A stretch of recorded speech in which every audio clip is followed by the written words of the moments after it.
جئناكم مهنين. Sebab itulah jemaah yang dimuliakan Allah Subhanahu wa taala, pada kaji siang kali ini yaitu ingin membahas tentang ruang lingkup akhlak. Karena akhlak yang kita sudah sampaikan, yang bahwa akhlak ini kan secara garis besar semua aspek yang kita lakukan, ya, karena kita ini makhluk yang sesuai dengan maunya Khalik, maka itu namanya akhlak. Dan kalau kita melakukan sesuai dengan maunya Khalik, namanya akhlak. Dan akhlak yang diinginkan oleh Allah itu adalah akhlak yang baik. Dalam bahasa Al-Quran disebut dengan ihsan, ya. Supaya kita menjadi pribadi-pribadi yang ihsan, maka kita nih harus tahu juga tentang ruang lingkupnya, apa saja yang harus kita lakukan ketika kita berperilaku. Jemaah yang dimuliakan Allah Subhanahu wa taala, dalam sisi keilmuan, pengetahuan yang harus kita dapatkan supaya kita apa yang kita jalankan ini sesuai dengan apa yang diajarkan oleh baginda Nabi Muhammad SAW. Dan Rasulullah kan hidup bukan pada zaman ini, tapi Rasulullah hidup 1500 tahun yang silam, yang sangat mungkin kalau kita tidak secara mutawatir mempelajarinya dengan guru-guru yang memiliki sanad yang kemudian kepada Rasulullah, maka bisa jadi sangat terputus gitu kan. Maka tidak heran jemaah yang dimuliakan Allah Subhanahu wa taala, ada orang yang kemudian kalau kita ini nggak belajar, ada orang yang menurut yang ini dianggap hadisnya adalah hadis yang sahih, ada yang menurut kelompok yang ini hadisnya dianggap hadis yang dhaif, bahkan dianggap hadis yang dhaif jiddan. Nah itu. Jadi jemaah yang dimuliakan Allah Subhanahu wa taala, redaksi hadisnya sama. Nah itu pentingnya keilmuan, pentingnya kita belajar, ya.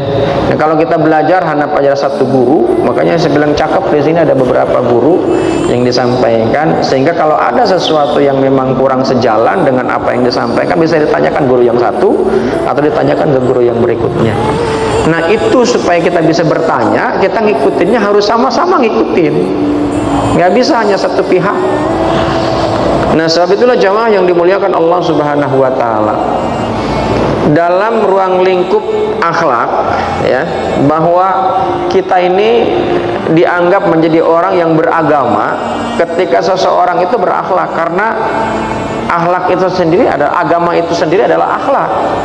Karena apa artinya sebuah ajaran agama kalau kemudian kita hanya tahu tentang ilmunya tapi kemudian tidak dipraktekkan. Ilmu itu kita pelajari akan membawa manfaat ketika ilmu itu dipraktekkan dalam keseharian. Praktek itulah yang disebut dengan akhlak, ya. Ketika sejalan, seiring dengan apa yang diajarkan oleh Rasulullah, seiring dan sejalan dengan apa yang dimaui oleh Allah Subhanahu wa taala. Kita maunya Allah seperti apa? Yaitu kita tahu dari Rasulullah, kita tahu dari kitabnya Allah, yaitu Al-Quran. Nah jemaah yang dimuliakan Allah Subhanahu wa taala, dalam perspektif keilmuan, ruang lingkup akhlak itu apa saja sih? Yang pertama adalah akhlak terhadap Allah Subhanahu wa taala. Dan ini yang paling tinggi. Nah kita ini akhlak kepada Allah itu seperti apa, ya, nanti akan saya bahas. Yang kedua, bahwa akhlak yang harus kita lakukan juga akhlak terhadap Rasulullah SAW. Setelah kepada Allah, maka kita tahu adanya Allah karena ada Rasulnya, Rasulullah. Dan Rasulullah itu bukan saja satu, yang wajib kita ketahui ada 25.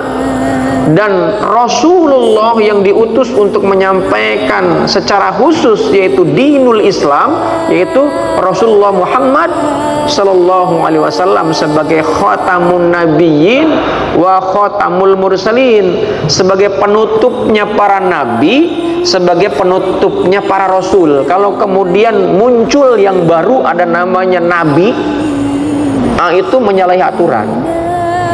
Kalau kemudian mengaku sebagai rasul, itu menyalahi aturan.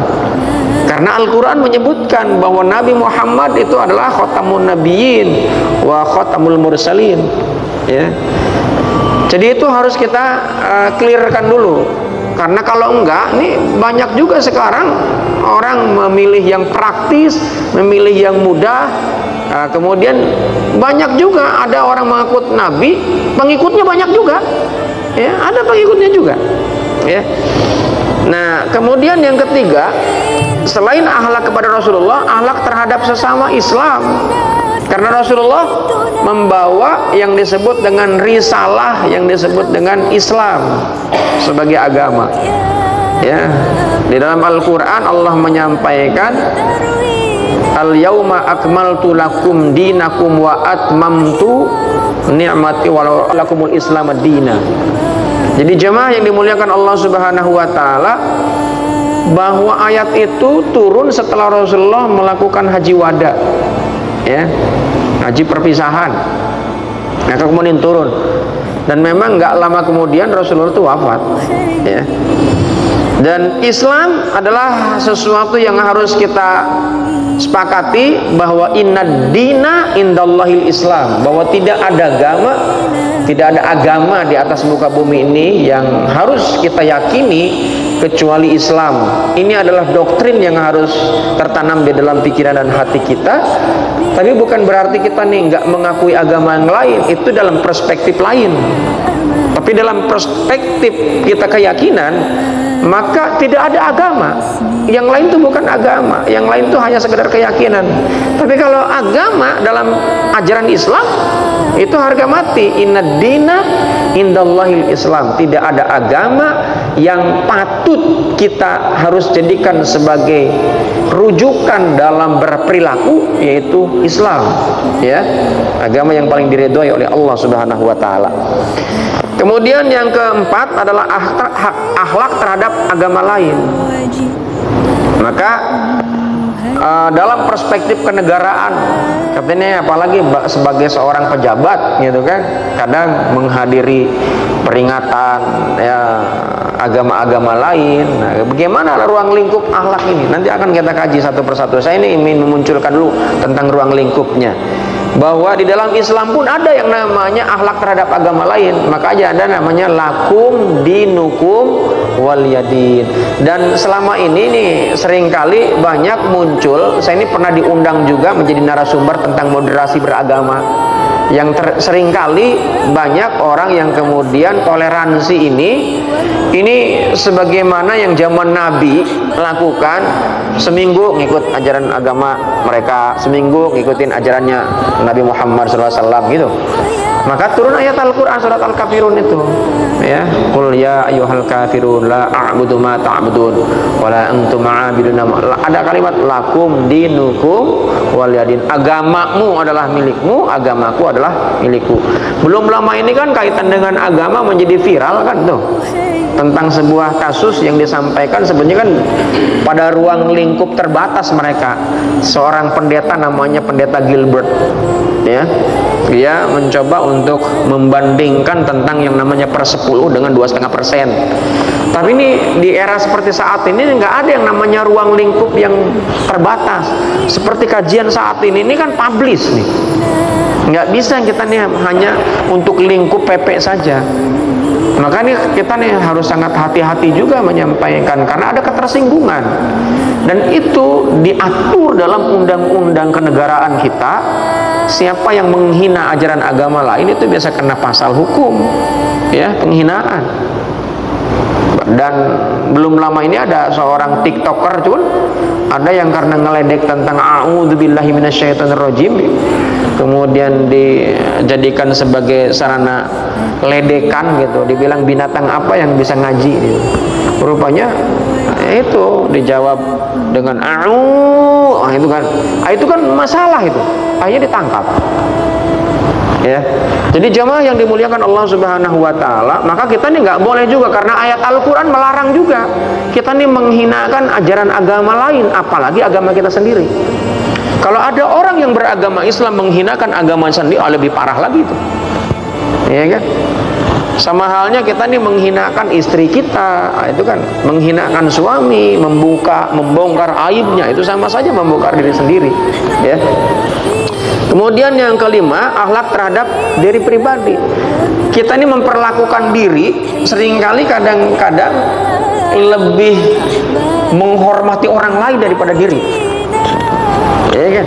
Kenapa? Karena diri seolah-olah kita sendiri yang mengendalikan. Toleransinya lebih tinggi dibandingkan toleransi kepada yang lain, gitu.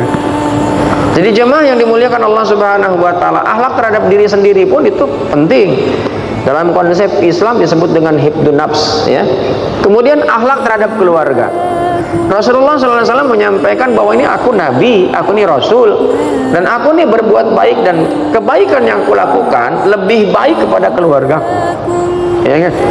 Kemudian yang ketujuh adalah akhlak terhadap masyarakat. Kita ini dalam kehidupan, ya, berbangsa dan bernegara, kita bukan dalam kesendirian, dan kita dalam tatanan perspektif manusia ini dalam ilmu sosiologi adalah sebagai makhluk sosial yang memang tidak bisa hidup dalam kesendirian.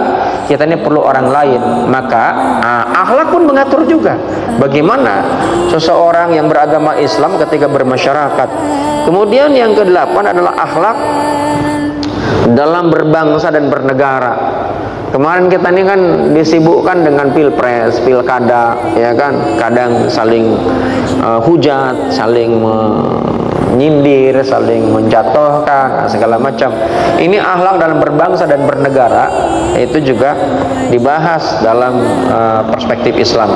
Kemudian yang kesembilan adalah akhlak terhadap alam, terhadap tumbuhan, terhadap hewan, terhadap makhluk-makhluk Allah yang lainnya.